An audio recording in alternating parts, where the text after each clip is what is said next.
Livre de la Genèse, chapitre 37.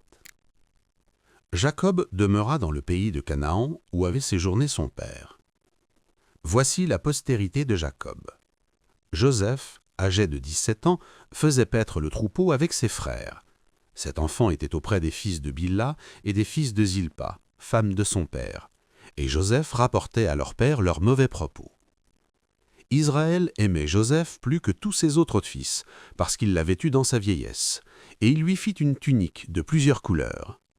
Ses frères virent que leur père l'aimait plus que tous, et ils le prirent en haine. Ils ne pouvaient lui parler avec amitié.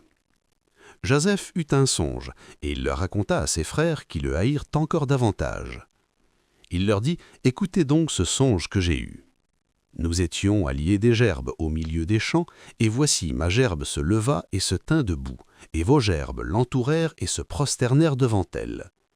Ses frères lui dirent « Est-ce que tu régneras sur nous? Est-ce que tu nous gouverneras ?» Et ils le haïrent encore davantage à cause de ses songes et à cause de ses paroles. Il eut encore un autre songe, et il le raconta à ses frères. Il dit « J'ai eu encore un songe, et voici le soleil, la lune et 11 étoiles se prosternaient devant moi. » Il le raconta à son père et à ses frères. Son père le réprimanda et lui dit « Que signifie ce songe que tu as eu? Faut-il que nous venions, moi, ta mère et tes frères, nous prosterner en terre devant toi ?» Ses frères eurent de l'envie contre lui, mais son père garda le souvenir de ces choses. Les frères de Joseph étant allés à Sichem pour faire paître le troupeau de leur père, Israël dit à Joseph « Tes frères ne font-ils pas paître le troupeau à Sichem?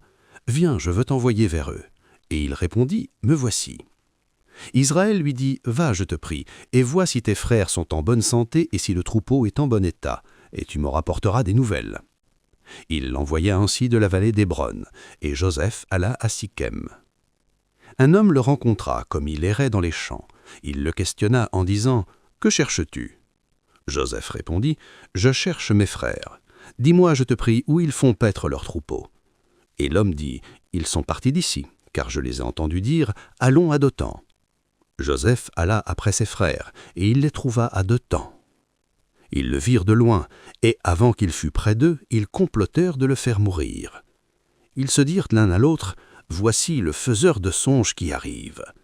Venez maintenant, tuons-les, et jetons-le dans une des citernes. Nous dirons qu'une bête féroce l'a dévoré, et nous verrons ce que deviendront ses songes. » Ruben entendit cela, et il le délivra de leurs mains. Il dit « Ne lui ôtons pas la vie. » Ruben leur dit « Ne répandez point de sang. Jetez-le dans cette citerne qui est au désert, et ne mettez pas la main sur lui. » Il avait dessein de le délivrer de leurs mains pour le faire retourner vers son père. Lorsque Joseph fut arrivé auprès de ses frères, ils le dépouillèrent de sa tunique, de la tunique de plusieurs couleurs qu'il avait sur lui. Ils le prirent et le jetèrent dans la citerne. Cette citerne était vide, il n'y avait point d'eau.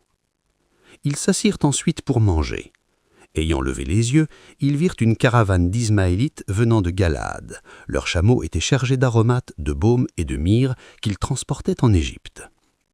Alors Juda dit à ses frères « Que gagnerons-nous à tuer notre frère et à cacher son sang? Venez, vendons-le aux Ismaélites, et ne mettons pas la main sur lui, car il est notre frère, notre chair. » Et ses frères l'écoutèrent. Au passage des marchands madianites, ils tirèrent et firent remonter Joseph hors de la citerne, et ils le vendirent pour 20 sicles d'argent aux Ismaélites qui l'emmenèrent en Égypte. Ruben revint à la citerne, et voici, Joseph n'était plus dans la citerne. Il déchira ses vêtements, retourna vers ses frères et dit « L'enfant n'y est plus, et moi, où irai-je » Ils prirent alors la tunique de Joseph, et, ayant tué un bouc, ils plongèrent la tunique dans le sang. Ils envoyèrent à leur père la tunique de plusieurs couleurs, en lui faisant dire « Voici ce que nous avons trouvé, reconnais si c'est la tunique de ton fils ou non. » Jacob la reconnut et dit « C'est la tunique de mon fils, une bête féroce l'a dévorée, Joseph a été mis en pièces. » Et il déchira ses vêtements, il mit un sac sur les reins, et il porta longtemps le deuil de son fils. Tous ses fils et toutes ses filles virent pour le consoler, mais il ne voulut recevoir aucune consolation. Il disait « C'est en pleurant que je descendrai vers mon fils au séjour des morts. » Et il pleurait son fils. Les Madianites le vendirent en Égypte à Potiphar, officier de Pharaon, chef des gardes.